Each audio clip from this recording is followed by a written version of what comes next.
Hello everybody out there, and welcome to another episode of the Talk That Talk Show with me, Barry Holmes. I know we are at our, not our customary time here. Normally we'd be on a Friday night, but here we are on a Saturday night, and we have my boy Zishan, my boy Admiral, Antoine on our Instagram live stream. But I want to thank you guys so much for being patient with me.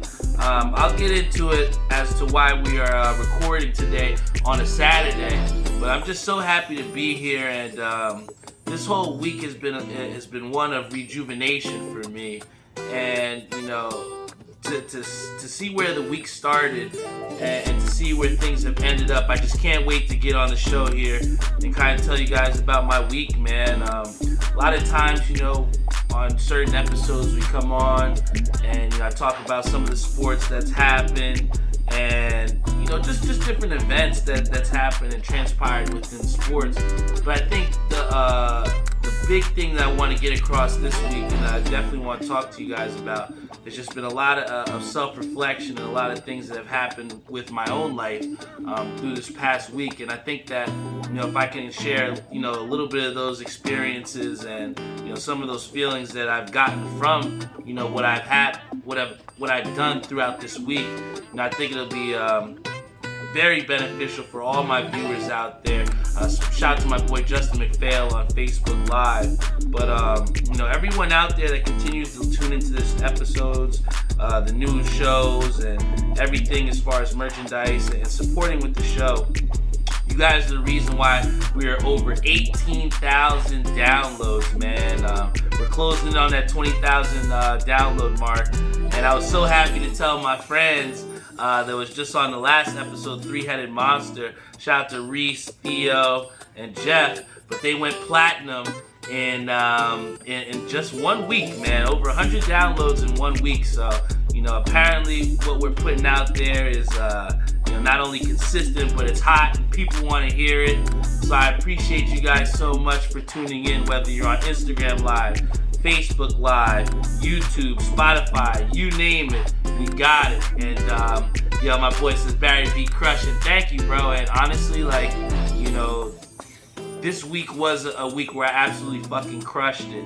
And I just couldn't wait again to tell you guys about what's transpired over this week. And real quick, the reason why we're actually recording on a Saturday as opposed to a Friday night is because of the fact that for the one time, a lot of people know me as a very hardworking person.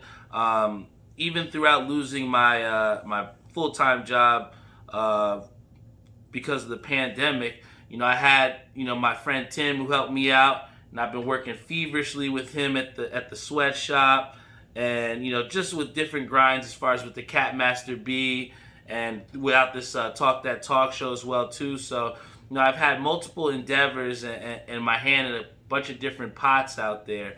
But one of the things that I told myself, and when I was working with that nonprofit, and a lot of times when you're giving so much time and you're investing so much into someone else and to building someone else's brand or building their company, it's like when you have work, you're spending 8 to 10 hours of that time devoting it to someone else and not even to build it for yourself. And sure, you can try and ride the ladder within that place, but a lot of times, again, our time is spent giving it and trying to build other people rather than ourselves. And I think what also gets lost, I've talked this before, is just that self-happiness and those things to try and make yourself happy as well.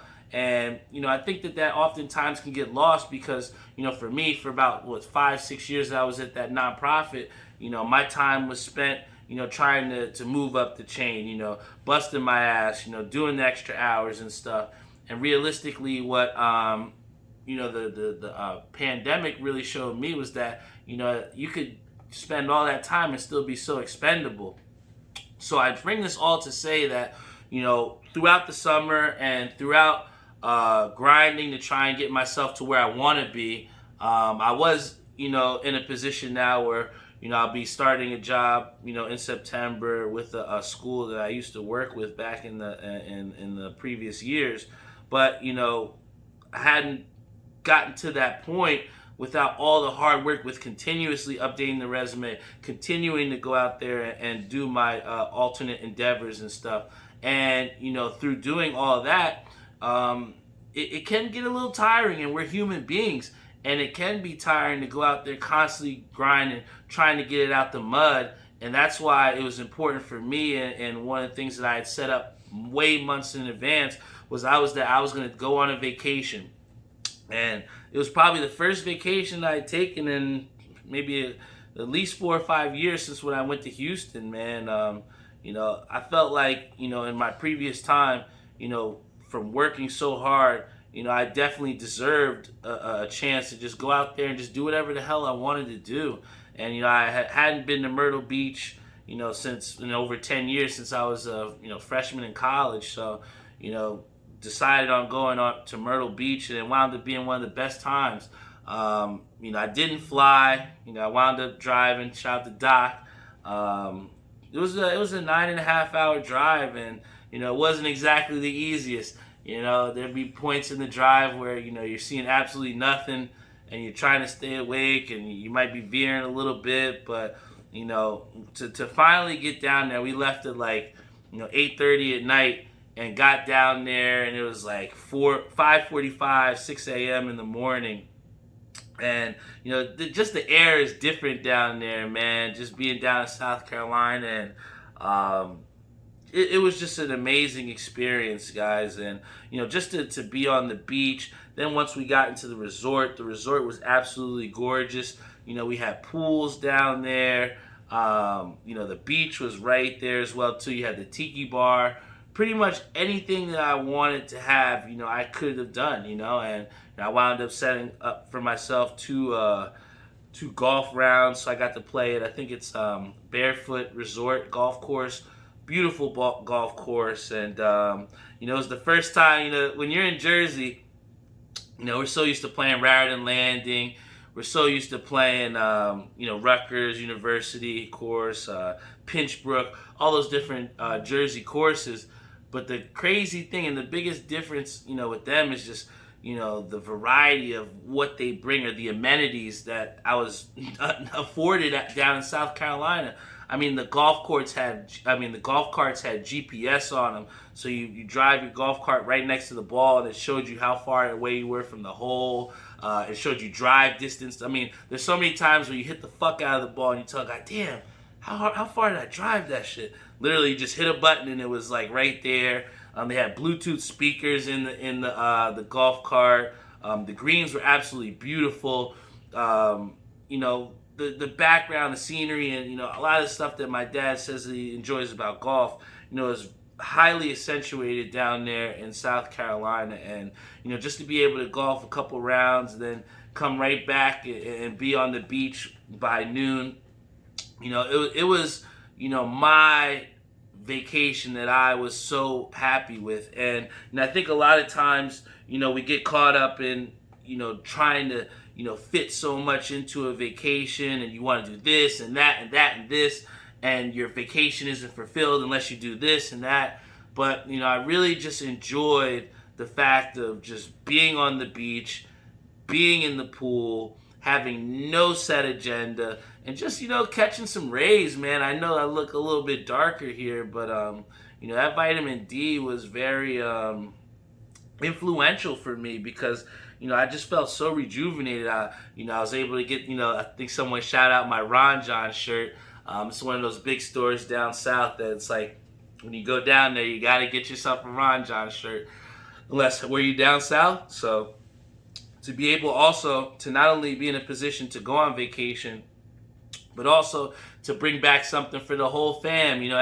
Everybody got a t-shirt. All my family got one. Even my sister and her boyfriend. It's like when you're in certain positions to not only go on vacation, but also to make other people that are close to you happy, and give them a piece of your vacation.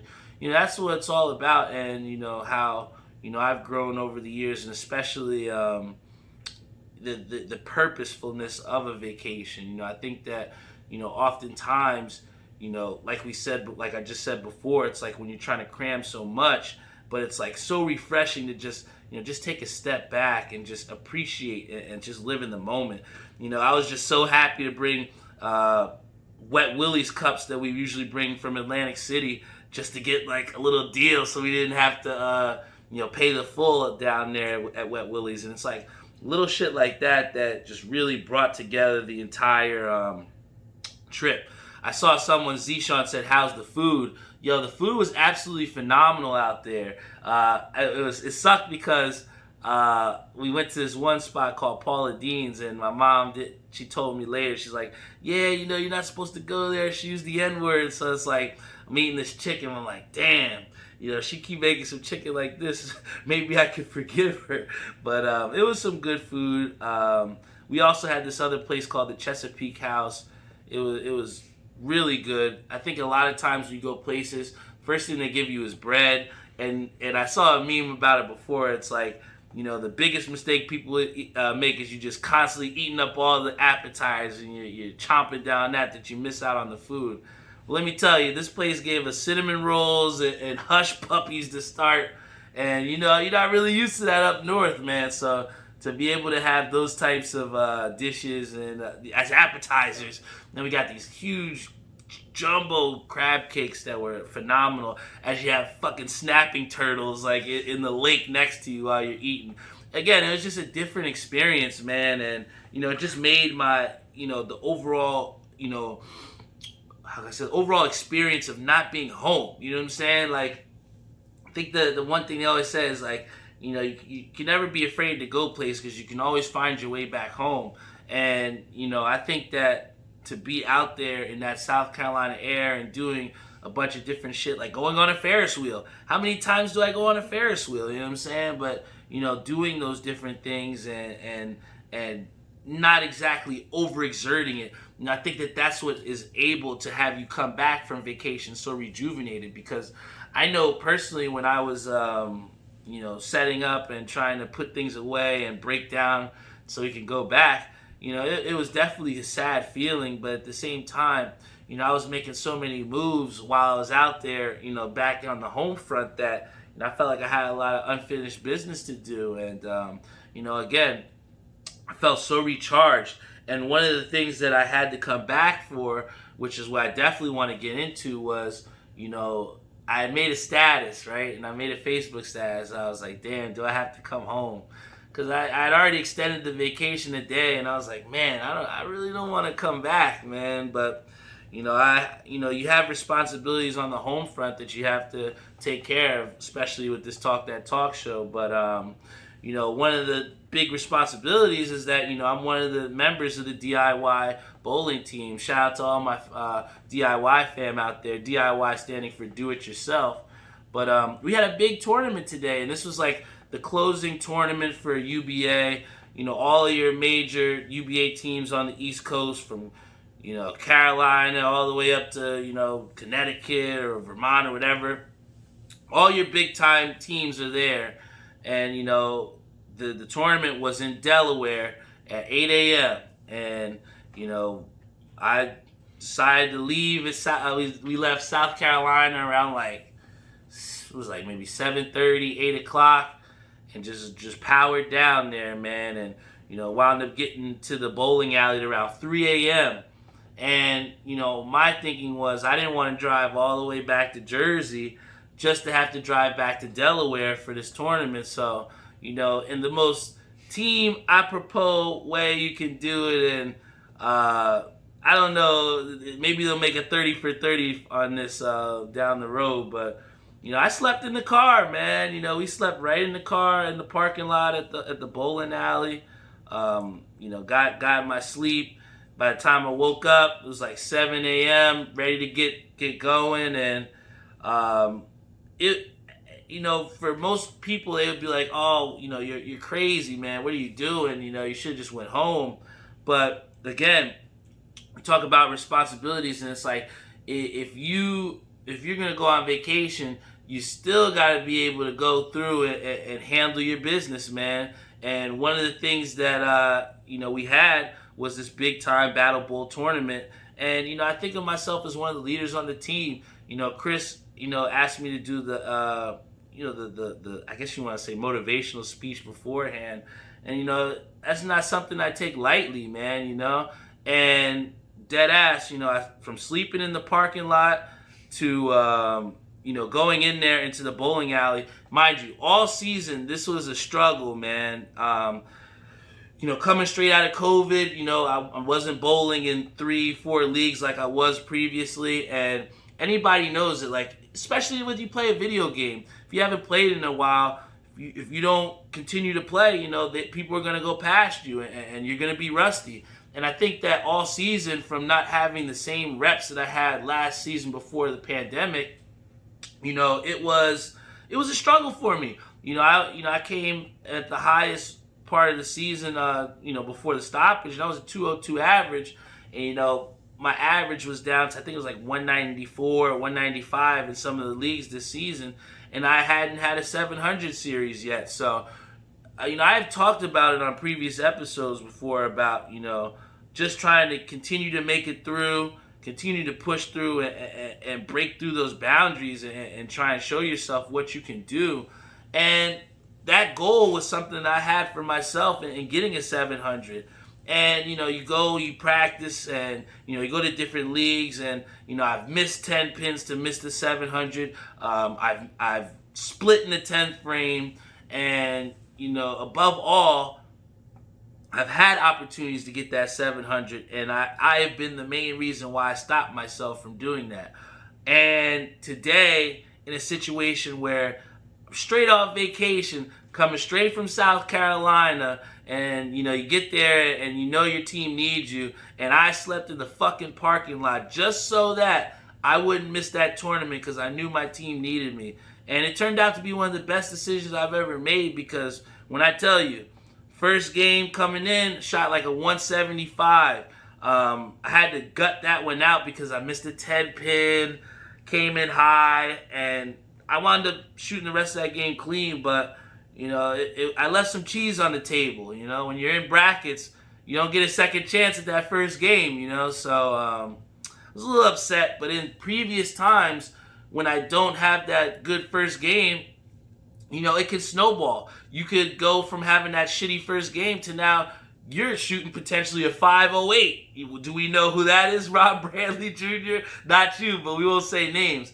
But if you don't, get a handle on things, then you're not gonna be able to go through, man. And that second game, I hit the pocket, but it was kind of light, and I left an 8. It was like an 8, and then I spared it. And then after that, I just boom, boom, boom. I just couldn't miss, man, and wound up shooting a 290. So I struck out and then wound up shooting, I think, 3 straight strikes in the next game. So I had 14 straight strikes.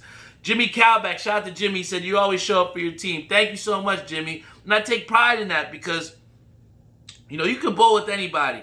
And I bowl with people that are, terrible teammates and that, don't really want you to exceed and are negative. But, I just felt just so much confidence bowling with the team that I had. Shout out to my DIY fam again. But, to shoot that 290, and then some people are, in past, I could have been so content with that. I'd be like, I shot 290. I'm good, bro. Let me go to the bar. But nah, I stayed locked in, man, because I knew in the back of my mind, I've shot 290 before. When you got guys like, and I never say this, but there's a guy in our Tuesday night league. His name's Joe Navarro. I call him Joe Dynamite. But this guy, I like to celebrate. Don't get me wrong. I love celebrating. If I strike, I love showing you I did that shit. But then there was a couple, weeks ago where this guy Joe comes up, shoots 300, doesn't even sign his paper to get it sanctioned, doesn't even want a ring or nothing. He's just like, I'll get it next time, whatever. Next week he comes out, shoots 300 again. Wins the money. He's like, I don't need it, whatever. So it was like, damn, when you get to that level, it's like, people aren't celebrating. It's like, you're expected to do that, right? So, when I shot that 290, I was so happy, but at the same time, I was locked in because I was like, damn, I still got more work to do. I think I can still got a shot at this. And it came out, third game, I think I had a split or something, and it could have derailed what I thought I wanted to have, but I just kept going, man, and having fun. And I think it went back to the motivational speech that we said at the beginning of the tournament, where it's like, this isn't rocket science. This is just bowling. And I know I'm saying this just in reference to bowling, but this can go in reference to anything competitive that you're doing. I feel like us as human beings, we have the tendency to overcomplicate things. And I think today was a highlight of just from being out in the sun in South Carolina, from having not a fucking care in the world, to just coming out into the bowling lanes and just having a free mind. Just going out there and just being free and having no pressure in the world, and proving to not only myself but to my teammates that I do belong here, and that just if you don't believe me, just watch, see what's gonna happen. And I went out there that last game, shot 240, I think it was 242 to finish with a 707 series for my first 700, not only of the season but first 700 in tournament play. So when it comes down to trying to get the bag, and when it comes down to and I think back to a doubles tournament that I did with Angie. Shout out to Angie Burns. But we had a doubles tournament, and the last time I was there, I left some cheese on the table, man. I felt like I didn't put my best performance out there. And that's the worst feeling, where you don't exactly do your best, and the person that you're bowling with has stepped it up, and you feel like you're the reason why you guys didn't do shit, right? So I had that in the back of my mind, on top of all the things that, all this personal goals that I've had for what I've been trying to accomplish all season, to culminate to then getting that, man. It was like the most exhilarating feeling ever, man. And to have my teammates there celebrating with me and uplifting me. And then we went to go eat afterwards. Again, it brought that whole team camaraderie. My boy Rob was such a great sport. He missed a 5-pin. I didn't powder him, though. Everybody else powdered him, but I couldn't powder my boy. But again, it just all comes to the entirety of, I could have missed all of that had I not taken the opportunity to sleep in the parking lot and to get what I deserved, and to go get that 700 series, man. And that's something that I know, what's his name, Hawk said, that's a story in 20 years you will talk about and remember.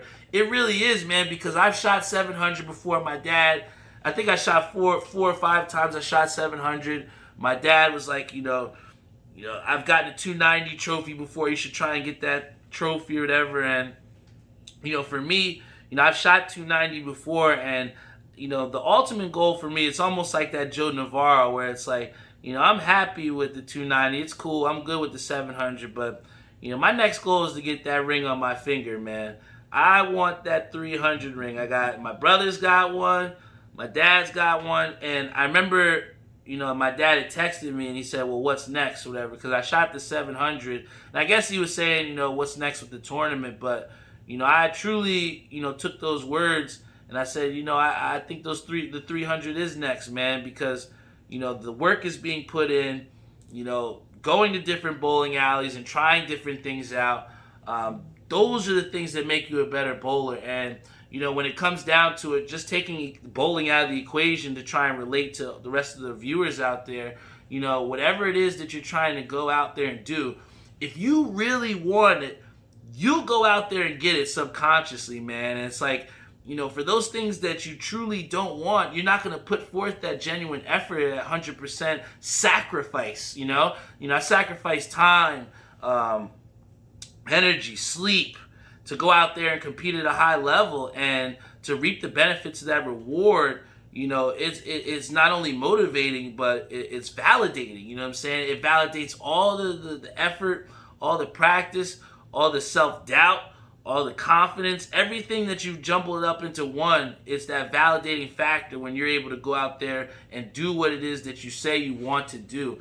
And then motivate other people to do it too, man. It's like, I saw Jihad absolutely annihilate when he seen, us at the top continuing to strike. I saw Chris, it was almost like someone put like a gem in his body and just infused him.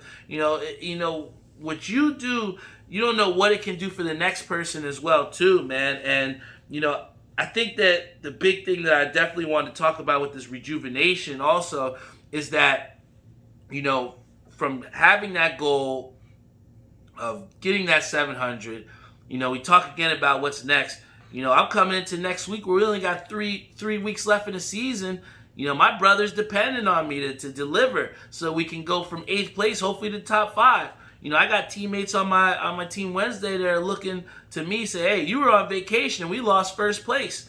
What the fuck are we going to do next? So, I'm coming out rejuvenated, ready to come and tear some doors down.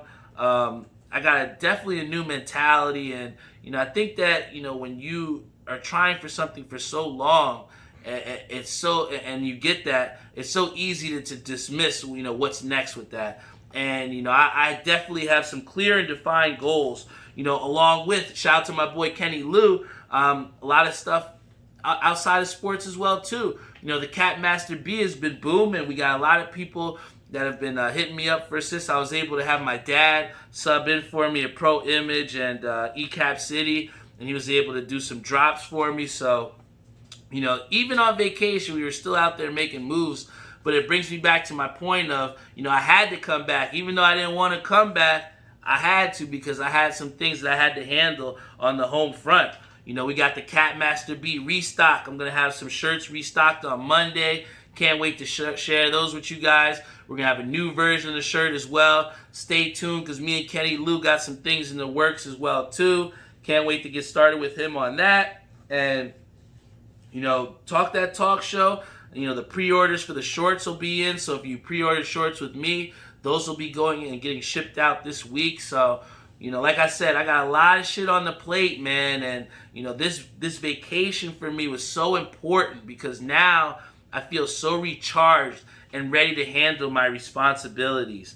And, one thing that I definitely want to talk about when it comes down to this, and I want to relate it to sports just real quick, but a lot of people have been blasting Dennis Schroeder, and they were saying about how this guy was so, he's so ridiculous, and he gave up $84 million.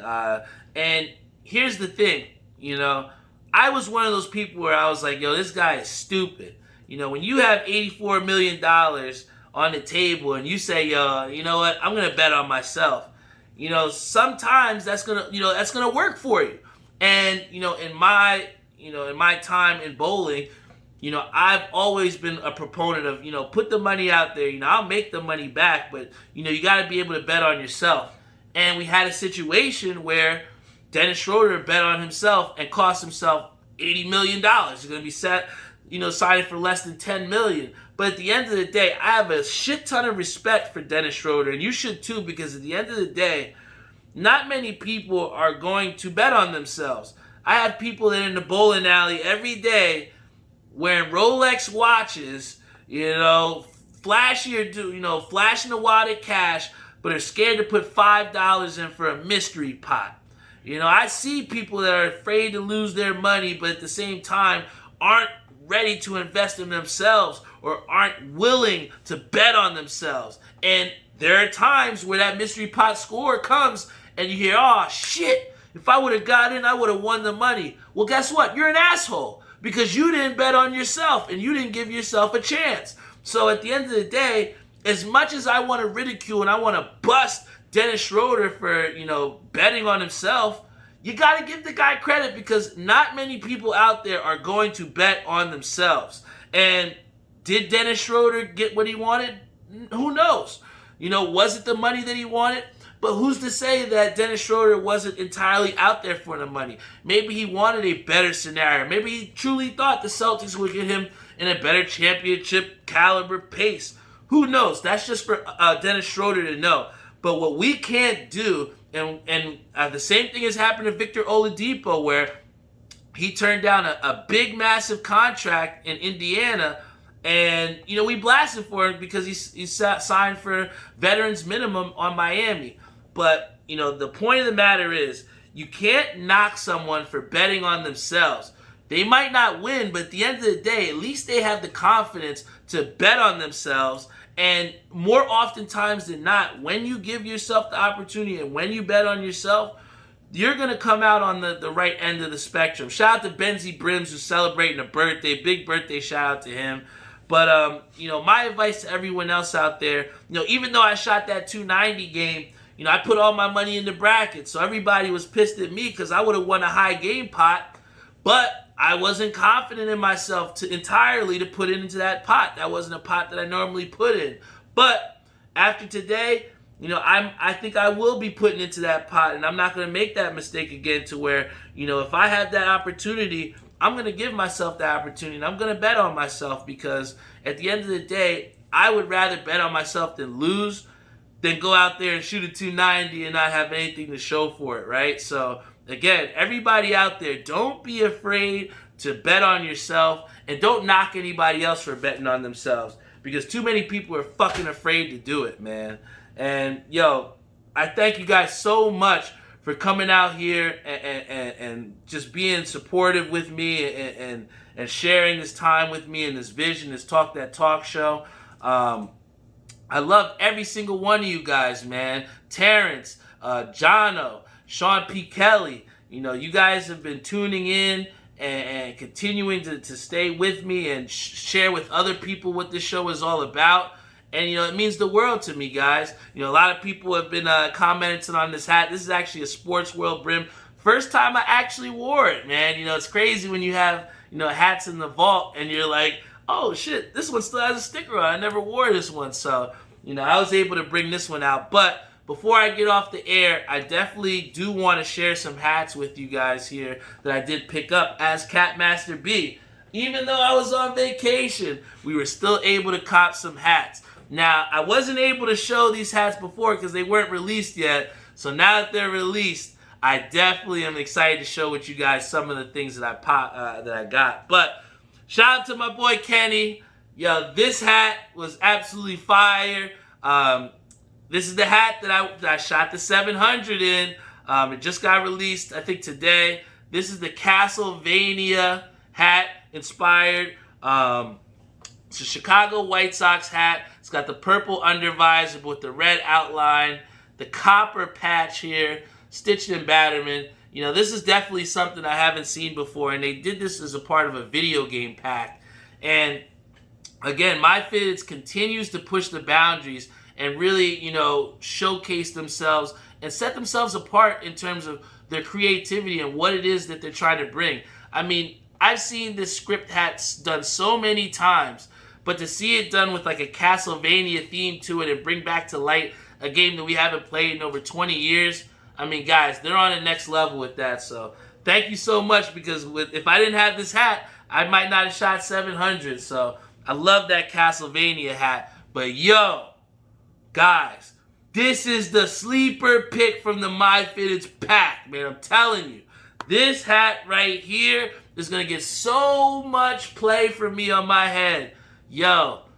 This is the Mets Neon Genesis Evangelion hat. This was modeled after an anime, guys. I had to do my research because I had never even heard of the anime before.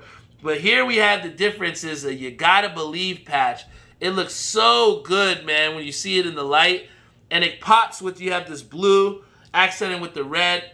But for most people, what do you think that this brim would be, right? You would think, oh, they're going to match it with the logo. Yeah, they're going to do it, match it with the patch. Guys, they came with the olive under brim, yo. I don't know anybody else that's coming with an olive under brim on a blue hat. Oh, my God. This hat right here, I'm telling you, this is the sleeper hat from that pack from MyFitteds with the video game anime pack. This one right here is going to get so much play for me, bro. I promise you. You got to believe. And then, while I was out, like I said, on vacation. Oh, here they are. While I was out on vacation, I was on the beach chilling. And I was able to score a hat from Hat Club.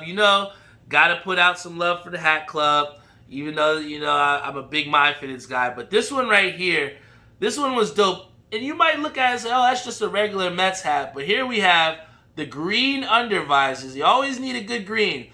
I remember green undervisors when I used to play Little League Baseball, man. All of our undervisors are green. So that's what gives it that classic look. Then we have the no battering on the back. Last time we saw that was on the no batterman pinky. But here, look at this patch. We got the 1969 World Champions, the Amazing Mets patch. This guy's right here, this is going to get some field play for me. If I go to, the City Field or just watch a Mets game, you can definitely bet I might be rocking this hat for sure, man. This gives me that classic, vibes, man, especially on a summer night with the no batterman. But this one right here, this is the final one. I had my dad go to ECapCity. Shout out to ECapCity. I'll have my pins dropping with them. We have a collab working with ECapCity. Shout out to my boy Kupak. He's been putting out some heat over there, repping Jersey over at ECapCity. We're gonna have the pin collaboration coming very, very soon. So please stay tuned for that. But what he did here, guys, we're not going to be seeing these for too much longer. We know that Cleveland changed their name to the Guardians. So this is one to be the last Wahoos that you might see. Here we call it Wahoo because obviously it's Chief Wahoo with the red face. It's banned now because of the Native Americans. We can see with the exploitations. If you don't know why, look at someone that has a Caucasians t-shirt in the same, print, and you'll see why it's a little offensive. But this one right here, we have the stadium patch here. I think it's the All-Star Game 1954 Cleveland Indians patch with the Wahoo on the side. This patch really pops, man. And especially if you see with some of these other hats right here that we've seen, they just have the patch on this side with the New Era flag on the other one. On this hat right here, guys, the thing that they've done differently is they put the American League patch on this side as opposed to the New Era flag. And I think that gives it a little bit, something different that we haven't seen before, You have the stitched-in batterman in the back with the nice gray under-visor.